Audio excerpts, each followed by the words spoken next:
ఇయాల పొద్దుందాకా ముసిరే ఉన్నదిలా పట్నంలో అట్లనే ఉన్నది పల్లెలలో అట్లనే ఉంది గట్టిగా కొట్టినట్టు కాదు గార్విచ్చినట్టు కాదు రేపటికెళ్ళి 2 రోజులైతే పెద్ద అన్నలే ఉన్నాయి హెడ్లైన్స్ చూస్తే ఇయాల్టి వార్తలకు పోదాం బడ్జెట్ 2,91,000 కోట్లు హైదరాబాద్ కు 10,000 కోట్లు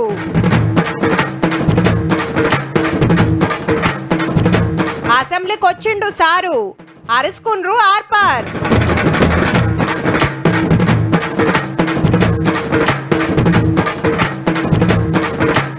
కాళేశ్వరం టూర్లా బీఆర్ఎస్ అంత ఆగం చేసిందన్న కాంగ్రెస్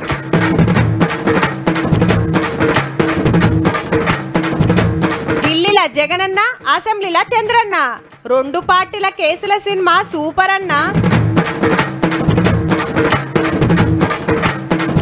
సచివాలయంలో బోనాల సంబురం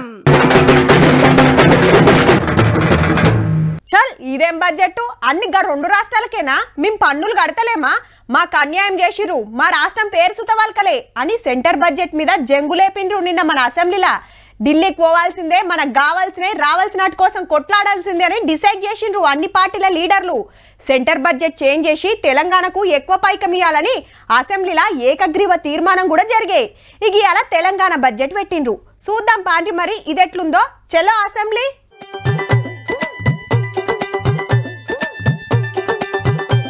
రైట్ శాసనసభలో పైసల మంత్రి బట్టి సారు మండలిలో ఐటీ మంత్రి శ్రీధర్ బాబు సారు బడ్జెట్ చదివిండ్రు మొత్తం 10 ఎంత అంటే 2,91,159 కోట్ల రూపాయలు ఆల్రెడీ 1,00,000 రుణమాఫీ చేసినాము 2 లక్షలు కూడా చేస్తాము పంటలకు ఫసల్ బీమా మేమే కడతాము జప్పునే రైతు భరోసా చేస్తాము సన్నోట్లకు 500 బోనస్ ఇస్తామన్నది సర్కారు 72,659 కోట్ల రూపాయలు వ్యవసాయ రంగానికి ప్రతిపాదిస్తున్నాం తప్పకుండా కులగణన చేస్తారట ఈ ఏడు ఎవరికెంత ఖర్చు పెట్టేది టక్క చెప్తుంటే అందరు ఇంట్రెస్ట్ గా చూసిండ్రు ఎస్సీ సంక్షేమం 33,124 కోట్ల రూపాయలు మరియు ఎస్టీ సంక్షేమం 17,056 కోట్ల రూపాయలు వెనుకబడిన తరగతుల సంక్షేమ శాఖకు ఈ బడ్జెట్ లో 9,200 కోట్ల రూపాయలు మైనార్టీ సంక్షేమ శాఖ 3,003 కోట్ల రూపాయలు ఇక చదువుల పద్ది నుండ్రే విద్యా రంగానికి 21,292 కోట్ల రూపాయలు విశ్వవిద్యాలయాల్లో మౌలిక సదుపాయాల కల్పనకై 500 కోట్ల రూపాయల నియామక ప్రణాళిక క్యాలెండర్ను త్వరలోనే ప్రకటిస్తాం దవాఖాన్లకు రోడ్లకు ఊర్లకు ప్రాజెక్టులకు మంచిగానే పెట్టిరు బడ్జెట్ల వైద్య మరియు ఆరోగ్య శాఖకు 11,468 కోట్ల రూపాయలు పంచాయతీరాజ్ గ్రామీణ అభివృద్ధి శాఖకు 29,816 కోట్ల రూపాయలు హోంశాఖకి 9,564 కోట్ల రూపాయలు నీటిపారుదల శాఖకు 22,301 కోట్ల రూపాయలు హైదరాబాద్ లో ట్రాఫిక్ తిప్పలు తీరుస్తాము మూసీని ముద్దుగా వేస్తాము చక్కటి రోడ్లు వేస్తాము కొత్త రూట్లో మెట్రో పట్టాలు వేస్తాము అన్ని సౌలతులు వేస్తామని ఖర్చు పెట్టే పైకం లెక్కలు చెప్పిండ్రు మంత్రులు హైదరాబాద్ నగరాభివృద్ధికి ఎన్నడూ లేని విధంగా భారీ ఎత్తున 10,000 కోట్ల రూపాయలు ఈ బడ్జెట్ లో ప్రతిపాదిస్తున్నాం హైడ్రాకి 200 కోట్లు ఎయిర్పోర్ట్ వరకు మెట్రో విస్తరణకు 100 కోట్లు ఔటర్ రింగ్ రోడ్ కొరకు 200 కోట్లు హైదరాబాద్ మెట్రో రైల్ ప్రాజెక్టుకి 500 కోట్లు జిహెచ్ఎంసీ పరిధిలో 3,065 కోట్ల రూపాయలు హెచ్ఎండి పరిధిలో మౌలిక వసతుల కల్పనకు 500 కోట్ల రూపాయలు 6 గ్యారెంటీలు గ్యారెంటీగా అమలు చేస్తామన్నది గవర్నమెంట్ ఫ్రీ బస్సులు పెట్టినందుకు అమలకలకు ఎంత మిగిలిందో ఎరికేనా తెలంగాణ మహిళలకు 2,351 కోట్ల రూపాయలు ఆదా అయింది 500 గ్యాస్ పథకానికి 723 కోట్లు 200 యూనిట్ల ఫ్రీ కరెంటుకు 2,500 కోట్లు ఇస్తుంది ఇక ఇండ్ల ముచ్చట చెప్పుకుంటా ప్రతి నియోజకవర్గంలో కనీసం 3,500 ఇళ్ల చొప్పున మొత్తం 4,50,000 ఇళ్ల నిర్మాణానికి సహకారం అందించాలని నిర్ణయించాం 2 పడక గదుల ఇళ్ల పథకం కింద పూర్తయిన ఇళ్లను త్వరలోనే కేటాయిస్తాం RRR కోసం 1,500 కోట్లు కంపెనీల కోసం 2,700 కోట్లు పెంచారు బడ్జెట్ల నిజాం షుగర్స్ లిమిటెడ్ ని తిరిగి ప్రారంభిస్తాం ఇన్ఫర్మేషన్ టెక్నాలజీ శాఖకి 774 కోట్ల రూపాయలు ప్రతిపాదిస్తున్నాం పాత సీఎం కేసీఆర్ సార్ ఇవాళ అసెంబ్లీకి వచ్చిండు బంగారు తెలంగాణగా మారుస్తామని ఒట్టి ఉత్తర కుమార ప్రగల్భాలు పలికిన గత ప్రభుత్వ పాలకులు రాష్ట్ర ఆవిర్భావ సమయానికి ఉన్న 75,577 కోట్ల రూపాయల అప్పు గత ఏడాది డిసెంబర్ నాటికి వామనావతారంలా పెరిగి 6,71,757 కోట్ల రూపాయలకు చేరింది. ఓ ఇట్లా షాన్నే చెప్పిండ్రు కానీ ముఖ్యమైనవి చూపిస్తున్నాము. ఇక ఎప్పట్లేకనే బడ్జెట్ బాగలేదని ప్రతిపక్షాలంటే సూపర్ ఉందని అధికార పార్టీ వాళ్ళు అనుకొచ్చిండ్రు.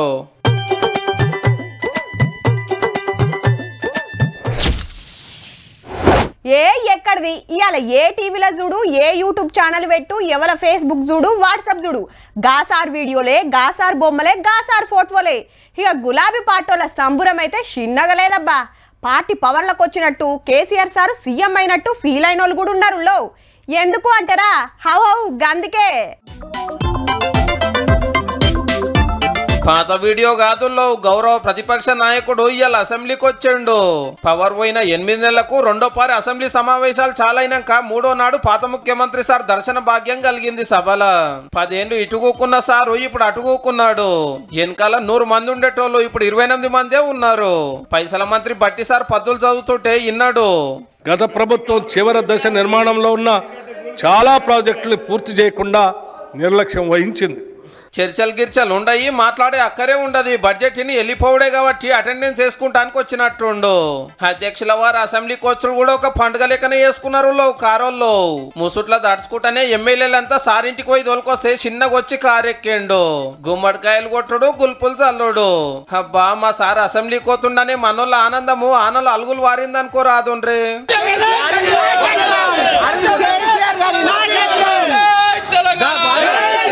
సార్ వచ్చినాకనే లోపట్టుకోతామని ఎమ్మెల్యేలంతా అసెంబ్లీ ఆకిట్లో ఎయిటింగ్ చేస్తుంటే రానే వచ్చిండు. అందరిని ఎంటేసుకొని చిన్నగా లోపలికి నడిచిండు పెద్ద సారు. బడ్జెట్ పాఠం మొత్తం వినక ముందే మీడియా పాయింట్ కాడికి వచ్చిండు. తెలంగాణ వచ్చినాక ఫస్ట్ టైం సారీడికి వచ్చాడు. ఏ ఒక్క దాని మీద కూడా గ్యాస్ ట్రాషే తప్ప చిల్లర మల్లర ప్లాట్ఫామ్ స్పీచ్ లాగుంది తప్ప ఇందులో విశేషం హైలైట్ ఏంటంటే ఆర్థిక మంత్రి ప్రతి మాటను ఒత్తి ఆ డబ్బు వచ్చినప్పుడు అదేందో పెద్ద మహాప్రపంచం విజయంలాగా ఒత్తి చెప్పడం తప్ప కొత్తది ఏమి లేదు. మా గవర్నమెంట్ పెట్టిన పథకాలకు పైసలు ఇవ్వలేదని గరం అయ్యండు. దళిత బంధు పథకాన్ని ప్రస్తావన కూడా లేదు. మత్స్యకారులకు భరోసా లేదు. ఈ పేదల బడ్జెట్ కాదు, రైతుల బడ్జెట్ కాదు. భవిష్యత్తులో బ్రహ్మాండంగా మేము దీన్నంతా కూడా చీల్చి చెండాడబోతాం. రాక సార్ వచ్చి మాట్లాడిపోగానే కాంగ్రెస్ ఎమ్మెల్యేలంతా ఇదే జాగాకు వచ్చి ఇట్లా అన్నారు. ఇష్టం లేని పెళ్లికి పెళ్లి కొడుకు ఎట్లా కూర్చుంటాడో వచ్చి ముభావంగా అటు ఇటు చూసుకుంటా అట్లనే ఈరోజు కేసీఆర్ గారు కూర్చున్నారు అసెంబ్లీలో. కేసీఆర్ గారు మొన్నటికి మొన్న ఆకాశంలో ఉండే, ఇవాళ మీడియా పాయింట్కి వచ్చిండు. రేవంత్ రెడ్డి గారి దెబ్బకు, బట్టి విక్రమార్క గారి దెబ్బకు ఈరోజు మీడియా హౌస్కి వచ్చిండ్రు. మీ ఆలోచనలో మార్పు రాకపోతే మరో 5 ఏళ్ల తర్వాత ఈ మీడియా పాయింట్ కూడా మీకు రావడానికి అవకాశం లేకుండా ప్రజలు తీర్పిస్తారు. ఇలా ఏ ముఖం పెట్టుకొని మీడియా పాయింట్కి వచ్చిండు, ఆయన జన్మలు కూడా ఊహించకుండా వచ్చిన మీడియా పాయింట్కి వస్తాను. సెంటర్ బడ్జెట్ లో తెలంగాణకు అన్యాయం జరిగిందని నిన్న అసెంబ్లీలో పొద్దుందాకా చర్చ నడిచినా కేసీఆర్ సార్ రాలే. పోనీ విలేకరుల మీటింగ్ పెట్టి మాట్లాడిండా అంటే అది కూడా లేదు. అసెంబ్లీకి వస్తలేడు అన్నందుకు ఇవాళ వచ్చిండు. రేపటికెళ్ళి బడ్జెట్ మీద చర్చకు పబ్లిక్ తిప్పలు మాట్లాడటానికి వస్తాడో లేకుంటే ఎప్పటికనే దుమ్మాలు కొడతాడో చూడాలి.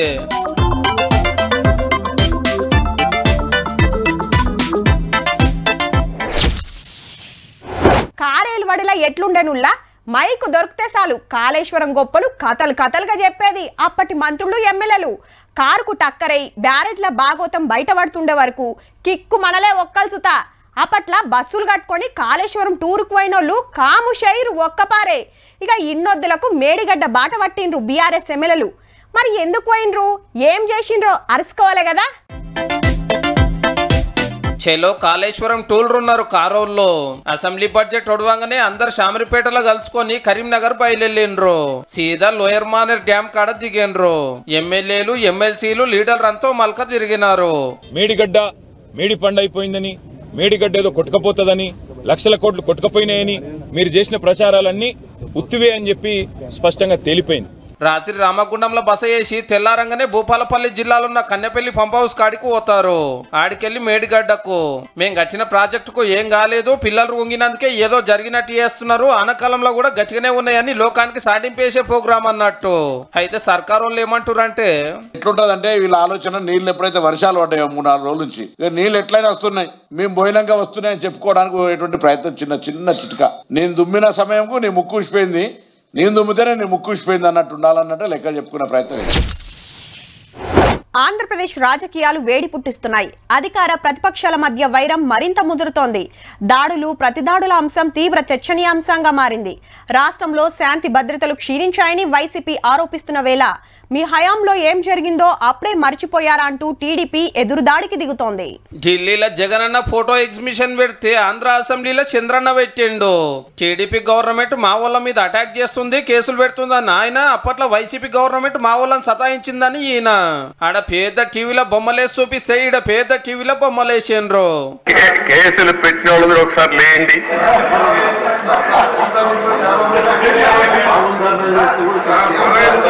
కుటుంబ పరివారం అందరిపైన కేసులు పెట్టారు. చిన్న సీఎం పవన్ కళ్యాణ్ సార్ పోరాటం గురించి ఇట్లా చెప్పిండు సీఎం చంద్రబాబు గారు. ఆయన కోపం వచ్చి నన్ను అరెస్ట్ చేసే మునుపు వీళ్ళు అడ్డం పడితే రోడ్డు మీదనే పడుకొని నిరసన తెలియజేసే పరిస్థితికి వచ్చామంటే, ఎప్పుడూ సినిమాల్లో హీరోగానే కొట్టడమే తెలిసిన పవన్ కళ్యాణ్ గారు కూడా రోడ్డు మీద పడుకోవాల్సి వచ్చింది. అదే సినిమాలో అయితే పడుకునేవాడు కాదు, అక్కడైతే పైకి ఎగిరి కొట్టేవాడు. ఇప్పుడు స్పీకర్ సీట్ ఉన్న ఈసారి మీద కూడా ఎటువంటి కేసులు పెట్టిండో ఎలా పెట్టిండు అసెంబ్లీలో. సరే అధ్యక్ష, మీ మీద కడాన అటెంప్ట్ రేపు కూడా కేసు పెట్టారు మీ మీద. అంటే ఏంది సార్లు, ఈ పార్టీ పవర్లు ఉంటే ఆ పార్టీ వాళ్ళ మీద, ఆ పార్టీ పవర్లు ఉంటే ఈ పార్టీ వాళ్ళ మీద రుబాబు చూపిస్తారన్నట్ట. ఎవరు తగ్గుతలేరు పో. పవన్ కళ్యాణ్ గారు ఎంత విసిగిపోయాడో మీరు చూసుంటారు. ఫ్యామిలీ విషయాలు మాట్లాడుతూ ఉంటే ఆయన ఏది చేసినా చట్టపరంగా మ్యారేజ్ చేసుకుంటే తప్పులేదు. ఆ విషయం గుర్తుపెట్టుకోవాలి మీరు.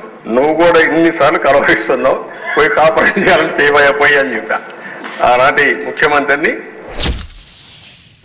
మొన్న గోల్కొండ బోనాలు, నిన్న లష్కర్ బోనాలు, ఈ ఐతారం లాల్ దర్వాజా బోనాలు, పట్నంలా జాతర పోన్రి, గల్లి గల్లీల బోనాలే, బస్తీల బోనాలే. ఆటలు పాటలు ఏషాలు పోతరాజులు పలారం బండ్లు చిన్నగుంటాయా మరి. ఇవాళ కూడా ఒక కాడ బోనాలు తీసిండ్రు, చూద్దాం పాండ్రి మరి.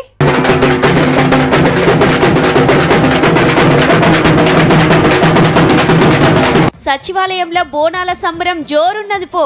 శివశక్తుల సిగాలు, పోతరాజుల ఆటలు, కళాకారుల విన్యాసాలు, డప్పు సప్పుల నడుమ నెత్తిన బోనాలు తెచ్చిండ్రు పోచమ్మకు.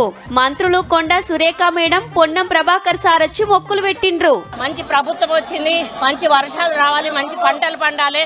తెలంగాణ ప్రజలే కాకుండా ప్రజలందరూ కూడా ఆరోగ్యంగా ఐశ్వర్యంగా ఉండాలి అని. బోనాలు తొట్టెల ఊరేగింపుల ఉద్యోగులంతా తీన్మార్ స్టెప్పులతోని అద్దరగొట్టిర్రు. ముఖ్యంగా చూడాల్సింది గీ కళాకారుల ఆటపాటలు.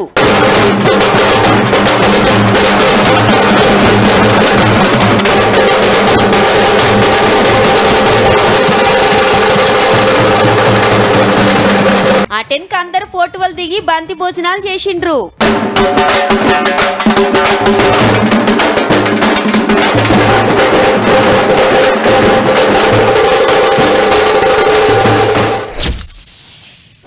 కాకా ఓ 10,000 ఉంటే చూడరాదే, పాల బిల్లు రాగానే ఇస్తా గాని. అవ్వా నీ పింఛన్ పైకం ఏం చేస్తున్నావు, ఉంటే నాకు ఈ రాదే, మితి కట్టిస్తా. తమ్మి ఓ 1,00,000 చూడరాదురా, గీ షిట్టెత్తుకోగానే నీకు ఇస్తా తప్పకుండా. కావాలంటే కాగితం రాసుకుందాం. నీ కాడేడికి పోతే రేపు రాపో ఇస్తా. ఓ బిడ్డో తీసుకున్నట్టు కాదు, జర మా కోడలకు తెలవనీయకు. ఏమంటున్నా, ఇగో గిట్లుంటాయబ్బా ఊళ్ళల్లా అదలు బదలు తీసుకునుడు.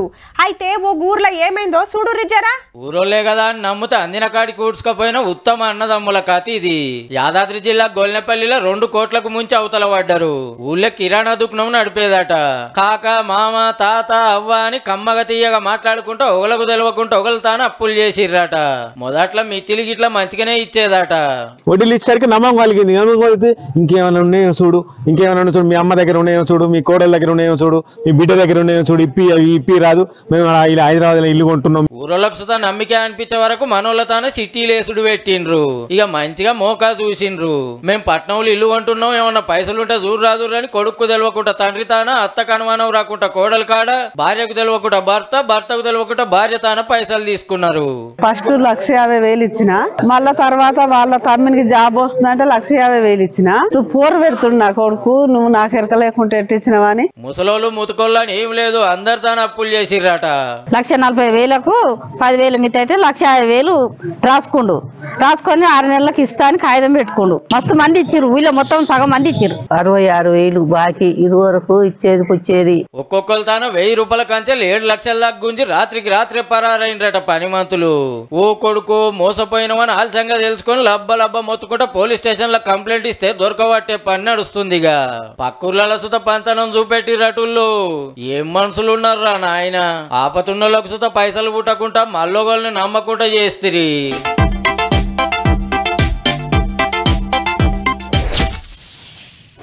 ఇండ్లకు సూటి పెట్టినా, బ్యాంకులకు కన్నాలేసినా, దుక్నాల పనితనం చూపెట్టినా, గుడికి పోయినా, ఏటీఎంకు పోయినా, ఇంకేడికి పోయినామా పైసలు బంగారం ఉన్నకాడికి సంచిలేసుకున్నామా, ఎవ్వరి కంట్ల పడకుండా జారుకున్నామా అన్నట్టే ఉంటది దొంగనల పనితనం. చల్ అందరి లెక్క చేస్తే ఏం విలువ ఉంటది. కొత్తగా చేయాలని ఓ దొంగన్న ఏం చేసిండంటే చెప్పుడు కాదు గాని చూడాల్సిన ముచ్చటే ఇది. చేలో అట్లిట్లా చేసి లోపలికి వచ్చిండు. అంత ఎనుకులాడుకుంటా వంటారలతో వచ్చిండు. అరే కెమెరాలు ఉన్నాయని చూసుకోలేదేమో అనుకునేరు. ఎంత దేవులాడినా ఏ కనసుత దొరకపోయే వరకు గిట్ల పర్ఫార్మెన్స్ చూపించిండు కాక. ఒక్కటంటే ₹1 సుత దొరకలే, గంత లేకుంటున్నారా, ఏం మనుషులువే మీరని మళ్ళీ ఎనుకులాటకు పోయిండు. బగ్గ దూపైనట్టుంది. ఫ్రిడ్జ్ లకెళ్ళో నీళ్ళ బాటిల్ తీసుకున్నాక చూడురిగా. ఏమో ఎత్తుకపోతున్నా అనుకునేరు. ఒక్క నీళ్ళ బాటిల్ తప్ప ఏం దొరకలే అనుకుంటా పోయిండు. ఉత్తగా నాకెందుకు అనుకున్నాడేమో. ఇగో ₹20 బల మీద పెడుతున్నా, పండుగ చేసుకోరు అనుకుంటే వెళ్ళిపోయిండు దొంగన్న. రంగారెడ్డి జిల్లా మహేశ్వరంలో హోటల్లో నడిచింది ఈ సినిమా అంతా. ఇక ఉత్తమ దొంగను పట్టుకునే పనులున్నారు పోలీసులు. ఇక ఇది గుళ్ళ నూడ్చే బ్యాచ్. అబ్బో ఇది మనకేడలేస్తట్టున్నదని ఇంకోవని పిలుచుకొని ముగ్గురు కలిసి సంగారెడ్డి జిల్లా పటాన్చెర్లో గుళ్ళకెళ్ళి ఇట్లా హుండీ నెత్తుకపోయిర్రు దొంగలు. ఇక అటు జగిత్యాల సుతో ఇంటికి చూడిపెట్టిన దొంగన్న సీక్రెట్ కెమెరాలు వలగొట్టి 4 లక్షల పైకం 10 అంతులాల బంగారం ఊడ్చిండట. ఇది షామీర్పేట ఎంకన్న గుళ్ళే. వంగుకుంటా లేసుకుంటా పోయి ఏం తక్కువ 25 లక్షలు ఇల్వగల నగలు విగ్రహాలు పైకం ఎత్తుకపోయిర్రట దొంగలు. వీళ్ళందరూ ఒకెత్తు, గీ దొంగన్న ఒకెత్తు. మనోడు ఇంట్లో అందరు ఉండంగానే సొరుతాడటుల్లో. అర్ధరాత్రి 1 గంట నుంచి తెల్లార గట్ల 4 గంటల లోపట్నే డ్యూటీ చేస్తాడట. ఇప్పటికే 94 దొంగతనాలు చేసిండు. ఇంకొక కారు అయితే సెంచరీ కొడుతుండొచ్చు కానీ నారాయణపేట పోలీసులు పట్టేసిండ్రు. ఇంకా గమ్మత్ ఏందంటే సారో షార్ట్ ఫిల్మ్స్ తో తీసిండు దొంగతనాలు చేయొద్దని ఎరక చెప్తానికి. ఏం గమ్మతి మనుషులు ఉన్నారా నాయన.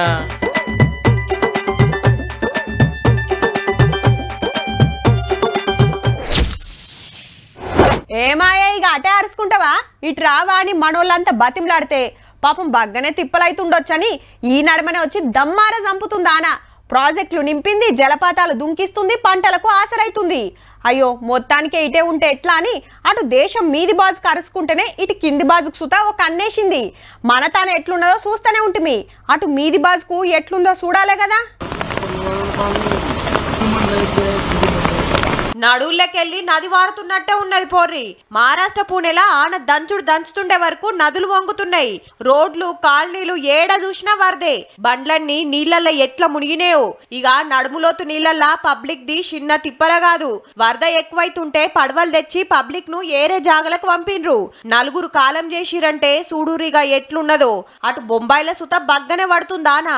రోడ్లన్నీ చెరువులైతే ట్రాఫిక్ తాంబెల్తోని పోటీ పడుతుంది. మంచినీళ్లు సప్లై చేసే సరసులు వంగుతుండే వరకు సబ్వేలు మునుగుతున్నాయి. అటు కొండలు గుట్టలు ఇరిగి పడుతుంటే రాకపోకలకు తిప్పలైతుంది. పరిస్థితి ఇట్లనే ఉండే వరకు విమానాలు నడుపుడు ఆలస్యమైతుంది. జర చూసుకొని రారి డిపోకని సాటింపేసిండ్రు. కొన్ని బంద్ పెట్టిరట కూడా. ఇది గుజరాత్ రాష్ట్రం అహ్మదాబాద్ లా సబ్వేలా మొత్తం నీళ్లే. ఇండ్లకు వరద నూక్కొస్తుంటే సామాన్లు పట్టుకొని ఏరే తావులకు పోతుర్రు పబ్లిక్. అటు హిమాచల్ ప్రదేశ్ రాష్ట్రం మనాలిలా కొండ మించెలి వరద ఎట్లా నూక్కొస్తుందో రోడ్డును కోసుకుంటా పోతుంది. బ్రిడ్జి మించెలి పోయినట్టుంది వరద. మొత్తం రాళ్లు రప్పలు చేరినాయి. ఉత్తరాఖండ్లా కొండలు ఇరిగిపడుడు నడుస్తూనే ఉంది. ఆడ ఈడనేం లేదు. ఉత్తర భారతం అంతా గట్టిగానే అరుచుకుంటుందానా. ఇక ఇవ్వుల్లా ఇయాల్టి ఆనలు వరదల ముచ్చట్లు.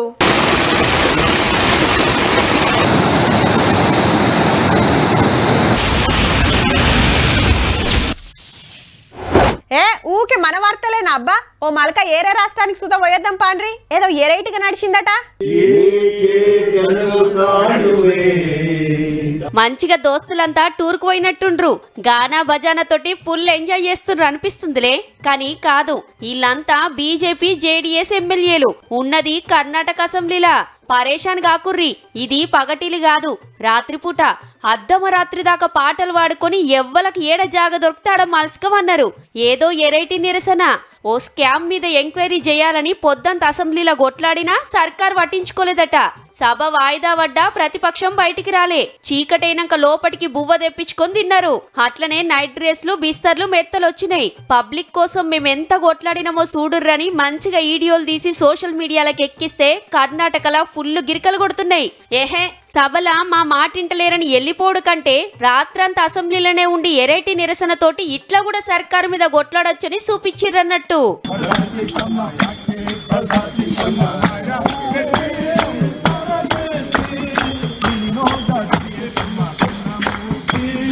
చూసిండ్రు కదా. ఇక ఇవ్వుల్లా ఇయాల్టి తీన్మార్ ముచ్చట్లు ఉంటామల్లా. నమస్తే.